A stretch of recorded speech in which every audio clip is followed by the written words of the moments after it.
जो मुझको अपना मुर्शिद, अपना गुरु बनाना चाहते हैं, सिर्फ उतना लाजिमी है मुझसे प्यार, इश्क और मोहब्बत करे। आज हमारे ईमान को हिफाजत के लिए ख़ास उनको इस काम पर भेजा गया कि हिंदुस्तान के अंदर मैंने मोइनुद्दीन को भेजे थे, हाँ, तो उनने ईमान वाले बनाए। अब वो ईमान वालों की ईमान की हिफाजत करने के लिए हजरत को यहाँ भेजा गया कि मुझको निभा लिया, मैं बुरा हूँ मुझको निभा लिया, तुम्हें कितना मेरा ख्याल है, मैं बुरा हूँ मुझको निभा लिया, तुम्हें कितना मेरा ख्याल है, मैं बुरा हूँ मुझको निभा लिया, तुम्हें कितना मेरा ख्याल है, मैं बुरा हूँ मुझको निभा लिया, तुम्हें कितना मेरा ख्याल है, मैं बुरा हूँ मुझको निभा लिया, तुम्हें कितना मेरा ख्याल है। नमस्ते। आपने इन वीडियोस में देखा जो व्यक्ति आपको हट्टा कट्टा, लंबा, खूबसूरत सा तमाम रोल करता हुआ दिखाई पड़ रहा है, आपको लगा होगा कि कोई फ़िल्म चल रही है या कई फ़िल्मों के छोटे छोटे टुकड़े हैं। जी नहीं, ये ठगी का एक धंधा है जिसको सबसे पहले आपने सुना कि वो लोगों को आग्रह कर रहा है कि कैसे उसको गुरु बनाया जाए। इस विश्व गुरु भारत में एक ऐसा व्यक्ति जो पढ़ा लिखा नहीं है, जिसके पास कोई ज्ञान नहीं है, जिसे सनातन संस्कृत के बारे में कुछ पता नहीं है, और जो अपनी जान बचाकर अफ़गानिस्तान से भागकर आया है, जो व्यक्ति मौत को मात देने की तरकीबें बताता था, 150 साल ज़िंदगी जीने की कलाएं सिखाता था और उसके बदले में पैसे लेता था, उसकी अभी हाल ही में हत्या हो गई और उसे अपनी मौत के बारे में, अपनी ज़िंदगी के बारे में कुछ भी नहीं मालूम पड़ा और ना ही वह 150 साल का जीवन जी सका। तो ये सब हिंदुस्तान में, भारत में होता है और बहुत पहले से हो रहा है। 21वीं शताब्दी के 2 दशक गुजर जाने के बाद भी ऐसी घटनाएं भारत में हो रही हैं और इस पर आश्चर्य तब होता है जब किसी विदेश से आया हुआ व्यक्ति भारत में आकर यहाँ के धर्म का चोला ओढ़कर लोगों का शोषण करने लगता है। और ये बात सिर्फ हिंदुओं तक सीमित नहीं है, चाहे हिंदू हों या मुसलमान, अशिक्षा और अज्ञानता में दोनों जगह चरम पर है। और इसका फ़ायदा उठाकर नीम, हकीम, पीर, फ़कीर, साधु, बाबा लोगों को ठगने का काम करते हैं। हम बात करते हैं एक ऐसे अफ़गान शरणार्थी की जो 4 साल पहले भारत में आया और इन 4 सालों में कई स्थानों पर रहकर उसने करोड़ों रुपए की संपत्ति अर्जित की, लोगों को ठगा, बेवकूफ़ बनाया। और बेवकूफ़ बनने वाले लोग हिंदू और मुसलमान दोनों ही थे। यहाँ पूरी तरह से उसने सांप्रदायिक सद्भाव का परिचय दिया, लेकिन हिंदुओं को उस तरकीब से ठगा जिस तरकीब से कई सूफ़ी लोगों ने पहले ही ठगा था। तो हम बताते हैं कि ये अफ़गान मूल का शरणार्थी व्यक्ति है जरीफ बाबा, जिनका पूरा नाम है ख्वाजा सैयद चिश्ती उर्फ जरीफ बाबा। महाराष्ट्र में एक छोटी सी जगह है नासिक के पास में, येवला तहसील इस तरह की जगह है, उसके औद्योगिक उपनगर चिचौड़ी खुर्द में उसकी हत्या हो गई है।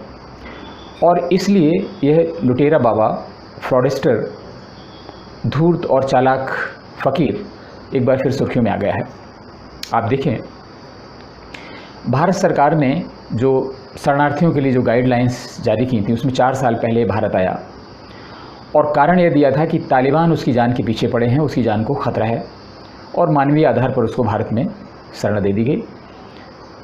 और वहाँ से अफ़गानिस्तान से आकर वह दिल्ली में रुका, दिल्ली से जाकर अजमेर शरीफ गया ज़ियारत के लिए और वहाँ पर उसने देखा कि ख्वाजा मोइनुद्दीन चिश्ती की दरगाह है। वहाँ पर हिंदू और मुसलमान सभी आते हैं अपनी मन्नतें मांगने के लिए, चादर चढ़ाने के लिए। हिंदुस्तान में ऐसा लगता है कि अधिसंख्य लोगों की मनोकामनाएं अपूर्ण हैं, वो अतृप्त हैं और कोई ना कोई ऐसी तरकीब, चमत्कार ढूंढा करते हैं जिससे उनकी मनोकामनाएं पूरी हो जाएं। और उसको लगा कि यह तरीका बहुत ही अच्छा और नायाब तरीका है, और वहाँ से होता हुआ वह कर्नाटक चला गया, कुलबर्गी इलाके में वहाँ पर रहा और वहाँ पर ही किसी कारणवश विवादों में आया। इसके बाद वहाँ पर उसकी जो दुकानदारी थी थोड़ा सा कम जोर पड़ने लगी, तो फिर वो महाराष्ट्र में शिफ्ट हो गया। और ये छोटी सी जगह है जहाँ पर जंगल है, खुला स्थान है, वहाँ पर इसने अपना अड्डा जमाया।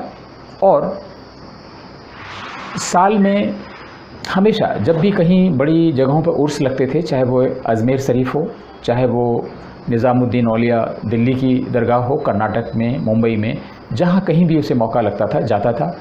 इसका कारण धार्मिक श्रद्धा भी हो सकता है, लेकिन ऐसा लगता है उसके आचरण से कि इसका मुख्य कारण अपने लिए ग्राहक फंसाना था। और बड़े तामझाम के साथ अपने शागिर्दों के साथ वहाँ पहुँचता था और लोगों की मनोकामनाएं पूरी करने का आश्वासन देता था, और फिर उनको अपने अड्डे पर महाराष्ट्र में नासिक के पास बुलाता था। और वो ऐसा कैसे कर सका?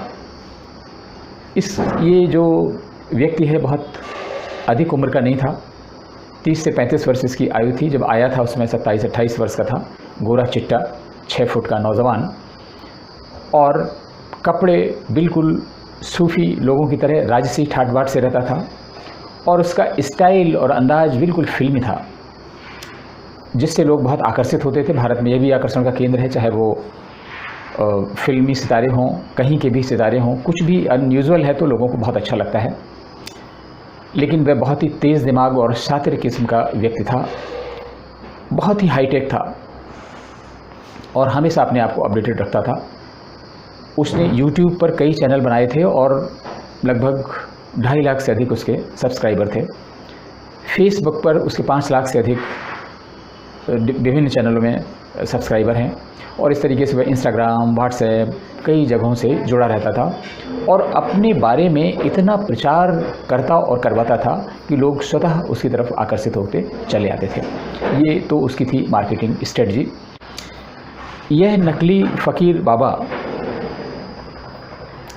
बॉलीवुड के तीनों खान का बहुत प्रशंसक था और उनके नाम पर भी धोखाधड़ी करता था। वह बताता था कि उसके बताए रास्ते पर चल के ही ये तीनों खान आज कहाँ से कहाँ पहुँच गए, जिस मुकाम पर हैं ये उसके कारण ही है। और आपको मालूम होगा कि बॉलीवुड इंडस्ट्री के ये तीनों खान बेहद अंधविश्वासी और कट्टरपंथी हैं। कई को आपने गंडा ताबीज़ धारण किए हुए देखा होगा, और कई सार्वजनिक स्थानों पर जहाँ पर इनसे इंटरव्यू हुआ वहाँ पूछताछ में इन लोगों ने बताया भी कि फ़लाने फ़कीर बाबा की दुआ से और इस गंडा ताबीज़ से उनको ये फ़ायदा हो गया और ये हो गया। चाहे वो शाहरुख खान हो, चाहे आमिर खान हो या सलमान खान हो, सभी ऐसा करते रहे और इसका भरपूर उपयोग किया इस जरीफ बाबा ने। उनके उन वीडियो की कटिंग लेकर अपने वीडियो में शामिल करके लोगों को आकर्षित करता था कि देखिए कैसे उन्होंने भी स्वीकार किया है कि कैसे हमने क्या उनको बनाया है। और इस कारण उसकी इतना महिमा मंडन हो चुका था कि उसके जो भक्त हैं, उसके जो श्रद्धालु हैं, वो उसको बिल्कुल देवतुल्य मानते थे। जहाँ मुसलमान उसके हाथ चूमने को बेताब रहते थे, उसके ऊपर रुपयों की बरसात करते थे, वहीं हिंदू जनमानस भी उनके ऊपर फूलों की, रुपयों की बरसात करता था और उनके पैरों पड़ जाता था, साष्टांग दंडवत हो जाता था। आप अगर देखें तो ऐसा नहीं कि सिर्फ ये कम पढ़े लिखे लोग, अज्ञानी लोग, मुसीबत के मारे लोग, मध्यम और निम्न मध्यम वर्गीय परिवार के लोग हैं। इनके फॉलोवर्स में, इनके पास जाने वालों में, अपने मन की मुराद मांगने वालों में कई आईपीएस अधिकारी भी हैं। आप ऐसे आईपीएस अधिकारियों के वीडियो भी देखेंगे जिनमें वो इनसे आशीर्वाद लेते दिखाई पड़ेंगे।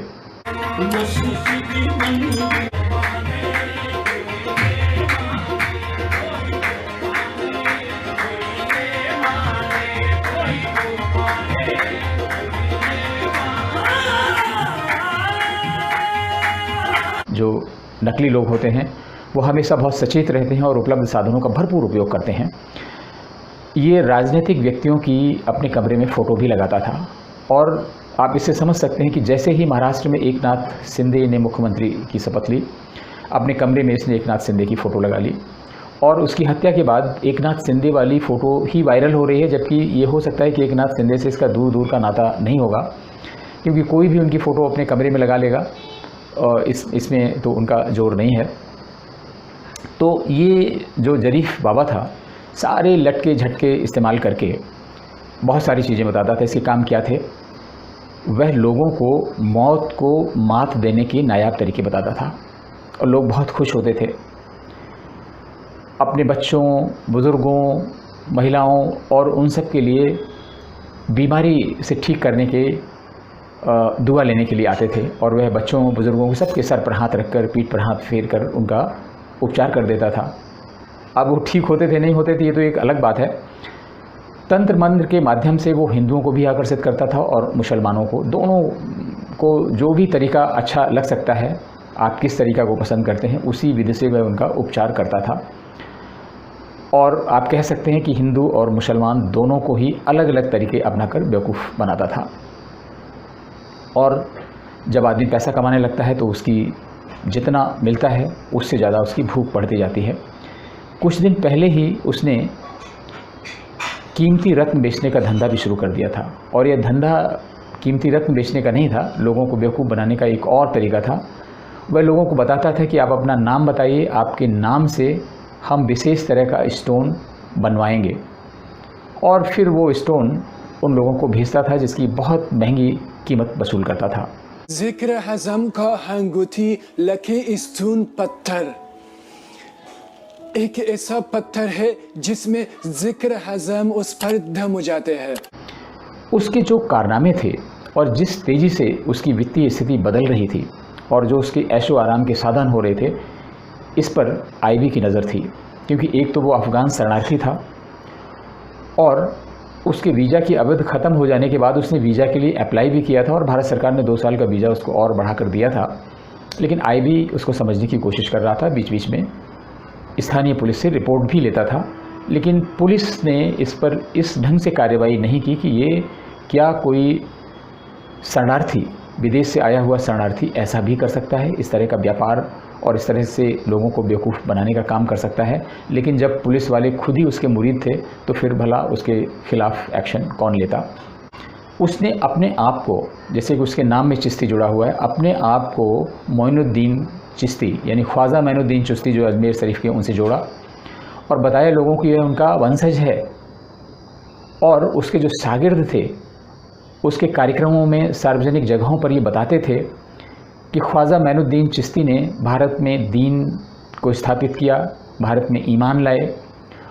और अब जो जरीफ बाबा हैं, जरीफ चिश्ती हैं, यह उन ईमान वालों की रक्षा करने के लिए, उनका ईमान और दीन और मजबूत करने के लिए आए हैं, उसके लिए काम कर रहे हैं।